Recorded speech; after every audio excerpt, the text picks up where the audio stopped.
Hey Pokemon Masters, PokeAtmos here, and welcome back to Sinnoh Week, a week dedicated to the Sinnoh region with a new video every single day about the Sinnoh region or a Diamond and Pearl related topic in celebration of Brilliant Diamond and Shining Pearl, which are coming out this week, and on release, the moment they're live, I will be playing them right here on YouTube, so do come along and don't miss out. In this video, I want to talk about DLC, because the last game, Sword and Shield, introduced it for the first time ever. We got DLC in a Pokemon game in the form of the Isle of Armor and Crown Tundra, and I want to talk about what the different options, the 5 different options are for Brilliant Diamond Shining Pearl and whether they'll even do it. Well, I guess 6 options, because one option is always that they don't. Anyway, before I get into it, because Brilliant Diamond Shining Pearl are in the title of this video, don't forget if you leave a comment, remember the chance of winning a copy of Legends Arceus when the game releases. I'm giving away 3 copies of Legends Arceus when it comes out, and it's a worldwide giveaway, so good luck. Also, don't forget, take the like button to the move deleter and delete all of its moves apart from Splash, and then take it to the battle tower and throw it straight in the ring. Okay, let's get on with the 5 bits of DLC that I think we're gonna see in Brilliant Diamond Shining Pearl.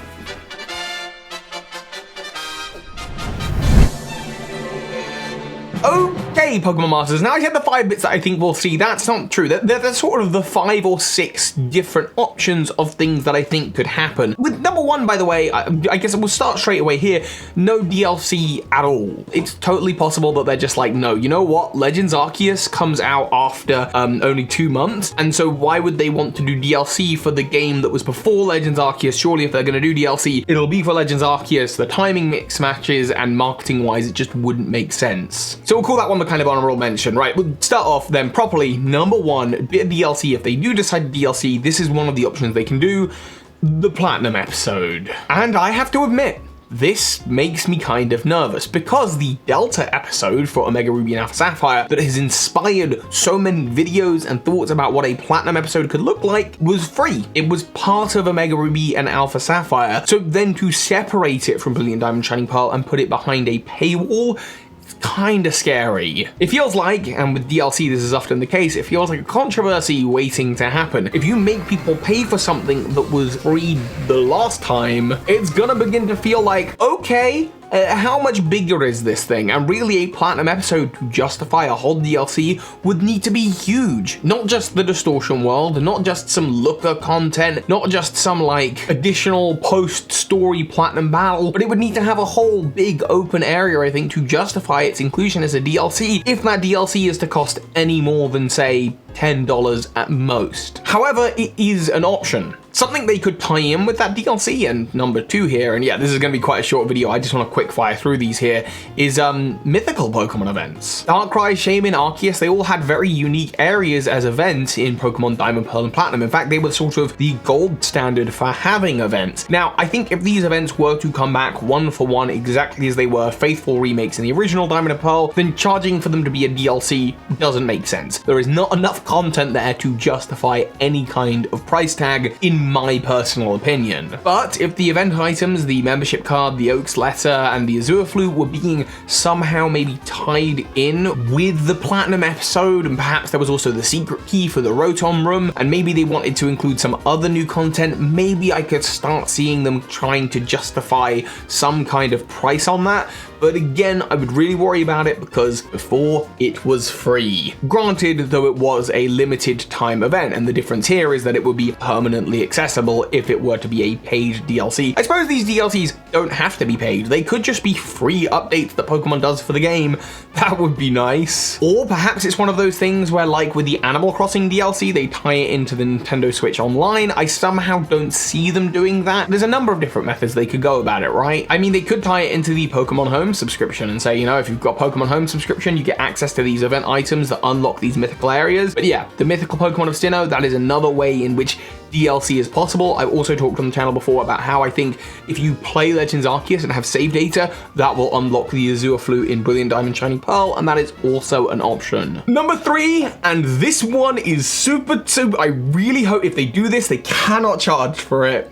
the Battle Frontier. In my opinion, the Battle Frontier not being in Brilliant Diamond Shining Pearl, it's not a big deal. It is not the same kind of Battle Frontier that we had in Emerald version that didn't make it into Omega Ruby and Alpha Sapphire. In Emerald, it was this whole big sprawling area that people loved and thought fondly of. Yeah, it had the battle symbols that you could go for. In Platinum version and Heart Gold Soul Silver, there was a Battle Frontier, but honestly, it didn't have the same mood, the same feeling about it. And so while there was some initial disappointment that the entire Battle Frontier wouldn't be in Brilliant Diamond Shining Pearl, people understood it. It wasn't in the original game, and it just isn't that beloved of a feature. That said, if they do decide to make it available for the game, again, if it's just that on its own, I really don't think they can charge for it, but that would be an interesting piece of DLC that they could do, providing more battle options for more experienced trainers after they've completed the main story a couple months later. Number 4, this is something I've talked about a lot, a full Pokedex. 4 generations of Pokemon after Sinnoh, so Unova, Kalos, Alola, Galar, including all of those Pokemon, as well as the Hisuian Pokemon from Legends Arceus, including those Pokemon into Brilliant Diamond and Shining Pearl. Now, personally, I expect that as a free update. I think it would be really cool. I don't know that they'll do it, but I think as an update, including all of those Pokemon in Pokemon Home and making it compatible to Brilliant Diamond and Shining Pearl would make total sense, and it would be really cool. Even if they only end up doing the Legends Arceus ones, like, that would be cool, but I would love to travel around the Sinnoh region with, like, starters from other later regions. But if they were going to do it, and they were going to do it in the format of a DLC, again, whether that's paid or unpaid, I don't know. I would want to see, especially if it's paid, following animations for all of those later Pokemon. They can't charge for it and not have the following animations for all of those Pokemon because, you know, that just makes sense. And then maybe you could even incorporate some of those Pokemon into the game in other ways. Like, for example, when you use the Pokétch to use the HM moves, if a Barrel or a Straptor appears out of nowhere to use the HM move for you, perhaps if you have this expanded Pokédex unlocked, maybe other Pokemon will just show up from time to time to do that. Again, I don't expect this kind of thing, it is just an option. And at this point, I'd really like to say, first of all, to those of you who are watching, you're my secret audience, thank you for watching this long, really appreciate the support. But let me know in the comments, like, are any of these DLCs or options for additional content onto Brilliant Diamond Shining Pearl sounding appealing? Is there anything you'd be worried about? I know certainly in the realms of price, and if it's paid, I would worry about a lot of this stuff. Personally, I do think they could charge if all of these options were like one DLC, so like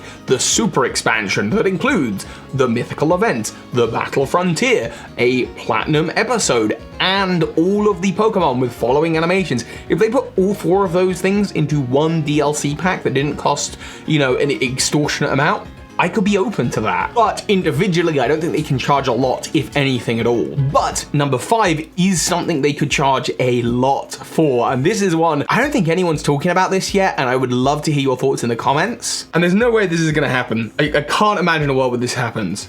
But Heart Gold and Soul Silver, built in the exact same engine as the original Diamond and Pearl, Ilka could do Heart Gold and Soul Silver as DLC. And I know, so many people are still screaming, let's go Johto. It's not gonna happen. Pokemon Let's Go was made in response to the big boom of Pokemon Go.